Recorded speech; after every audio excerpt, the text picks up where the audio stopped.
Hello everyone and welcome back to Copy in History.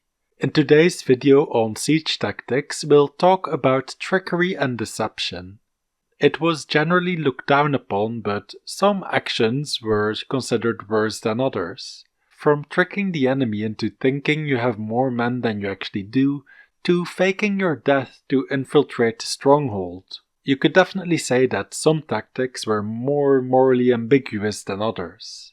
Chroniclers would not always agree on if something was moral or not. For example, if an attacker played that playing that trick on you, a description of the conflict written by the defenders might condemn it as a heinous act, while one written from the side of the attackers might praise the tactic for its cunning and ingenuity. I'll talk more about that playing that trick in particular later, but first I'll cover some more standard tactics that could be used. On screen right now you'll find the different tricks we will talk about in this video. I'll also add timestamps in the description in case you want to skip to any of these parts. Defenders and attackers alike could trick the enemy into thinking there are more of them than there actually were, but both sides would do this in different ways.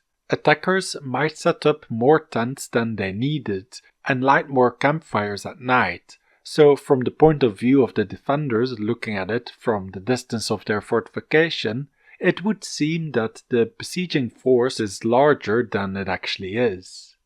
On the side of the defenders, they might prop up dummies on the battlements as to give the illusion that the walls are better guarded than they actually were. Or when the castle was built, a design of interconnected arrow slits might be incorporated. Here, a single position of an archer might be linked with multiple of the outward-facing slits, so they could fire arrows from multiple angles without having to move. And from the outside's point of view, if you see arrows coming out of 3 different arrow slits, you might assume that there are 3 men behind there. In addition to that, the outward-facing slits could also be connected to multiple archer positions. So multiple archers could use a single slit at the same time and thus also increasing the perceived rate of fire from the attacker's point of view. A good example of this can be seen at Carnarvon Castle in Wales. Another trick defenders could use is throwing food off of the wall towards the attackers. Now this was done as psychological warfare, basically sending a message to the attackers that the fortification had enough supplies to last them through a long siege. But this could also be used as a bluff. There is an example of this in the origin story of the southern French town of Carcassonne. The leader of the town, Dame Carcasse, while being besieged by the Franks and the town running out of food, found the lost pig and fed it the last remnants of the food supply to make it plump. Then the fattened up pig was tossed over the wall as a present for the Franks. They, deducing that the town still had an ample supply of food, lifted the siege the next day. This is just a story and didn't actually happen, but it is possible that the story is based on a trick that had been used at some point in the past. Now there are examples of defenders throwing food off the walls at the attackers, but that was done when they actually had a lot of food. But I couldn't find any real instances of it having been done as a bluff. On the attacker's side, tricks could also be played to make the defenders surrender. At the 1102 siege of Jaffa, the attacking Fatimids mutilated a crusader's corpse and paraded it outside the city walls, pretending it was King Baldwin of Jerusalem. Feeling like all was lost and their king was dead, the crusaders defending the town were about to surrender, when just in time the real Baldwin returned to the city. When preparing to launch an assault on a castle, attackers might first feint attacks in a few places, making it as though they are about to launch an attack in one area, moving troops and siege equipment there, then not going through with it and doing the same in other places along the walls. So when eventually they do attack for real, the defenders could still be caught off guard. There is also a tactic described by Philo of Byzantium, who wrote a book on sieges in antiquity. I'm not sure how effective this tactic would have been, but he suggests that the attacking force should go to the strongest part of the defenses, make a lot of noise with cheering and trumpets so that the people inside of the fortification would think the strongest part has fallen. Thus they will flee away from the walls, and then you can attack the walls when the defenders have fled. I'm not sure how effective this would have actually been. There's no historical records of this having been used, and it would be pretty obvious to the defenders that they still control the walls. I could see it possibly working if you're attacking a distant section of the walls, and while you're fighting over the walls, another part of the army plays that trick in the distance somewhere. Then the defenders, preoccupied with fending you off, might fall for it, as they wouldn't have time to realize that that was actually a trick. But still, I think this was probably just a conceptual tactic that was never actually put to use. Another way to capture a castle is from the inside, and one of the ways to get inside is by disguising yourselves. Often this tactic, if it works, does not even lead to a siege. If you have the element of surprise, capturing a fortification can be done rather quickly. Famously, the Grimaldis, the royal family of Monaco, acquired their lands when their ancestors disguised themselves as monks to get into the fortress on top of the Rock of Monaco. Again, the details of this origin story might not be fully accurate, but we know disguising as monks or simple travelers to infiltrate a castle was used in other places as well. An interesting example of a well-executed ruse is the Spanish capture of Amiens in 1597. Two small groups of Spanish troops disguised as peasants entered through one of the city's gates. The first group carried sacks of walnuts and apples, which they dropped as though by accident when they were just inside of the city's gates.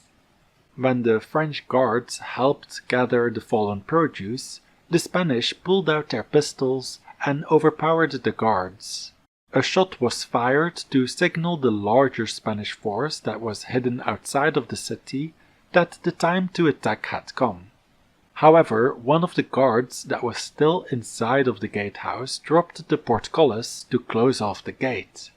But the Spanish had anticipated this, and the second group of disguised Spanishmen had unhitched a wagon filled with wood under it, so it blocked the portcullis and the gate from closing.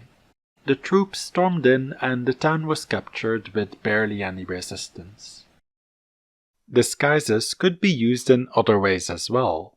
At Avignon in 1226, the city gave 50 hostages to the French king to ensure his safe passage over the town's bridge.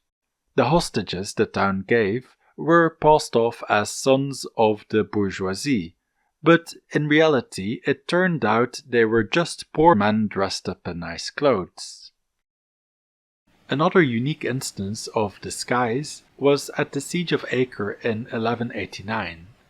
The defenders were running out of supplies, so an elaborate plan was thought up to resupply the city by their leader Saladin, who was still outside of the city. Ships were disguised to look like those of crusaders, and the Muslim men on board had shaved their beards and even let pigs run on the top of the decks. They sailed past the Christian ships and were able to resupply the city without a problem. Another way of sneaking into a city is by playing dead. There are multiple chronicles that mention this tactic, and it generally goes something like this. The besieging force acts as though their leader is dying. With the nearest holy site being located in the city, they ask if the leader can be buried within, after which the besiegers will lift the siege and go home. The city complies, and a coffin with the supposed dead person is brought in with a small retinue of mourners. When inside, the leader jumps out of the coffin, surprising everyone and opening the gates for his main force to storm in. If you think that's all rather far-fetched, I was thinking the same thing, so I looked into the sources that mention this tactic to see how much truth there is to these stories. If you're interested in hearing more about that, you can check out this video I made about it. I'll put the link to it in the pinned comment and the description. However, there is still another playing that trick that is easier to believe. This time it was not used to get into a city, but to get out of one instead. Before getting into what happened, I'll give a little backstory. During the First Crusade, the Crusaders and the Byzantine Empire teamed up. The Byzantines would support the Crusaders as long as any area they captured from Constantinople to Antioch was returned to the Byzantines. When it came to the capture of Antioch, one of the Crusaders' leaders, Bohemond of Taranto, managed to take control of the city for himself. He actually justified keeping it for himself using another trick which we will talk about later. But for now, all you have to know is that the Byzantine Emperor was not happy about it. A little over a decade later, Bohemond was fearing of an imminent attack on the city by the Empire, and he wanted to return back to his native lands in southern Italy. To avoid being captured by the Byzantines on his way back, he faked his death and played dead in a coffin all the way from Antioch to Italy. Anytime a Byzantine ship or land was close by, the crew was instructed to mourn for their dead prince. And Bohemond kept a dead chicken in the coffin, so in case anyone came close, the smell would deter them from opening the coffin. Once he was back in Italy, he raised an army and launched a preemptive attack on the Byzantine Empire. This resulted in Bohemond's siege of Dyrrhachium in 1108, where there is an example of the next tactic we'll talk about, sending letters. It was a common practice on both sides to send messages or give proclamations promising land and riches to anyone who defected to their side or gave up useful information against their overlords. But Alexiad took this idea and put a spin on it. He did send a message like this to Bohemond's camp, but he phrased it as if it was a reply to some of the most prominent commanders of Bohemond's army, making it look as if they were already in the process of switching sides, which was in fact not the case. Bohemond didn't fall for the trick, but many others in his camp did, which resulted in Alexios' desired effect to sow distrust and unrest within Bohemond's camp. In this example, the trick was in the way the message was delivered, but there are also other times when the letter itself was the trick. Letters claiming to be from the defender's commander or sovereign could be forged by the enemy and sent to a castle ordering it to surrender. This happened at Krak des Chevaliers in 1271. Despite the attacking Mamluks breaching the outer wall, the Knights Hospitaller were still holding out inside the castle. So the Mamluk Sultan forged a letter that was sent to the garrison, claiming to be from the Knights Grand Master in Tripoli. It granted permission for the castle to surrender, which they did soon after. In one case, the letter didn't even have to be a forgery in order to trick the defenders. In 1372, during the 100 Years' War, the town of La Rochelle was under English rule. With French troops having arrived in the area, the commander of the English garrison received a letter from King Edward III. The commander was illiterate, so the mayor of La Rochelle read it to him. The problem was that the mayor was French, and he told the commander that Edward had ordered him to leave the castle and parade his troops through the city. The soldiers were also led to believe that they would receive their salary, as they hadn't been paid for a while. We don't know what the letter actually said, but this was not it.